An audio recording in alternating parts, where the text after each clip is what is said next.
Up here a lot. I've never seen a crowd like this. I think we need a ballroom, and that's happening. It's going to be a beautiful ballroom. This is really a lot of people, most I've ever seen in this room. And we're here for a very serious purpose, Something's out of control, but we're going to put it in control very quickly like we did on the southern border. I'm announcing a historic action to rescue our nation's capital from crime, bloodshed, bedlam, and squalor, and worse. This is Liberation Day in D.C., and we're going to take our capital back. We're taking it back under the authorities vested in me as the President of the United States. I'm officially invoking Section 740 of the District of Columbia Home Rule Act. You know what that is? And placing the D.C. Metropolitan Police Department under direct federal control, and you'll be meeting the people that will be directly involved with that. Very good people, but they're tough, and they know what's happening, and they've done it before. In addition, I'm deploying the National Guard to help reestablish law, order, and public safety in Washington, D.C., and they're going to be allowed to do their job properly. And you people are victims of it, too. You know, you're reporters, and I understand a lot of you tend to be on the liberal side, but you don't want to get mugged and raped and shot and killed. And you all know people and friends of yours that happened. And so you can be anything you want, but you want to have safety in the streets. You want to be able to leave your apartment or your house where you live and feel safe and go into a store to buy a newspaper or buy something. And you don't have that now. The murder rate in Washington today is higher than that of Bogota, Colombia, Mexico City, some of the places that you hear about as being the worst places on earth, much higher. This is much higher.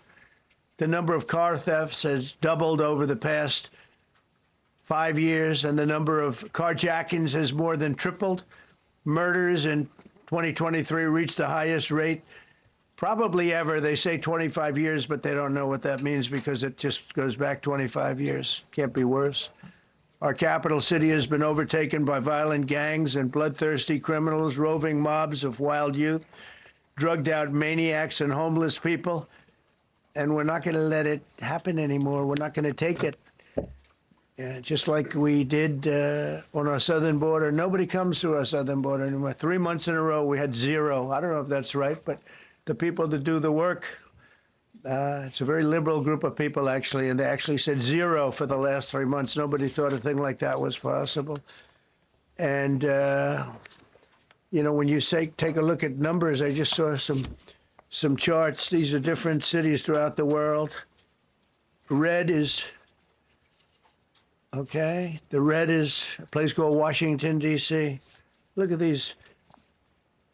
Baghdad we doubled up on Baghdad. Panama City, Brasilia, San Jose, Costa Rica, Bogota, Colombia, heavy drugs. Mexico City, I mentioned, Lima, Peru, all double and triple what they are. So do you want to live in places like that? I don't think so. I don't think so. And I think the people in this room, if you wrote correctly, you'd see, look at the kind of numbers we have. D.C., 41 per 100,000, number one that we can find anywhere in the world. Other cities are pretty bad, but they're not as bad as that. That where you want to live? The reporters of the world?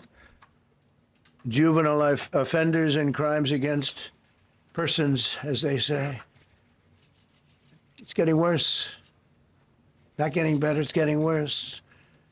And we had a recent indication.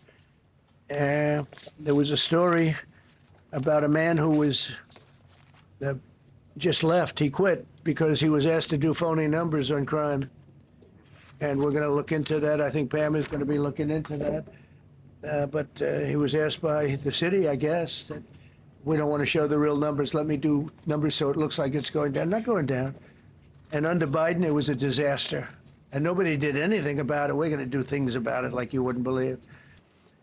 It's time for dramatic action. We're going to do the same thing over here. It's going to be a very safe city very soon. We're not looking to take years, because a lot of people die in years. And we've got incredible people in this country, except we have to allow them to do their job. And that we will deliver like nobody's ever delivered before. I actually think it's easy. You know, if you're competent, it's easy. If you're incompetent, it's impossible. But I'm very competent.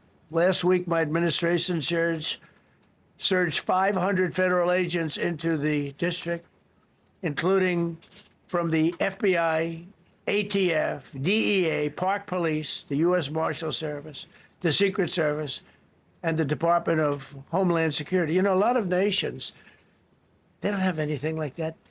They got some police, and they're rough police. They don't have DEA, ATF, FBI, Park Police, the U.S. Marshal Service, Secret Service, Department of Homeland Security. They got some police, but they're rough police, and they do their job. They don't have crime. We're not going to have crime either. They made dozens of arrests, and that's what starts to happen. Again, cashless bail. Watch what we do with that. Today, we're formally declaring a public safety emergency. This is an emergency. This is a tragic emergency. And it's embarrassing for me to be up here. You know, I'm going to see Putin. I'm going to Russia on Friday.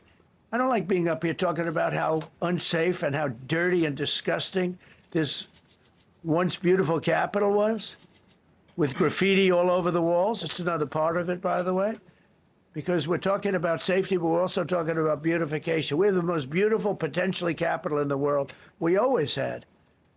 But people come from Iowa, they come from Indiana, they come and then they get mugged.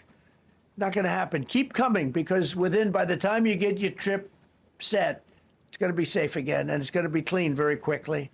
We're going to replace the medians that are falling down all over the roads. We're going to replace the potholes. We're going to put a nice new coat of asphalt over the top. No, we don't have to rip the road out and spend 7 years building a new road because they cut everything. Because some designers said, well, we need a 1/4 of an inch more turn for safety reasons. No, we're going to do it right. We're going to get it done quickly.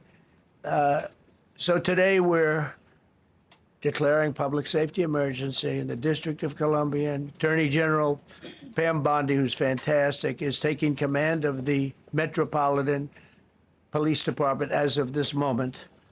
And I'll be making the appropriate notifications to Congress and to the mayor, our new DEA administrator, who's one of the top in the country. He better be Terry. If you're not, I'm going to get rid of you so fast. Terry Cole. Terry, thanks. Very good. We just got him, most highly recommended person. And you'll be designated as the interim federal commissioner of the Metropolitan Police Department. Okay? And you run them tough. They're good. You have a lot of good people. You have people that shouldn't be there. You also have people that shouldn't be there. They got in there because of woke. But you have a lot of great police. And those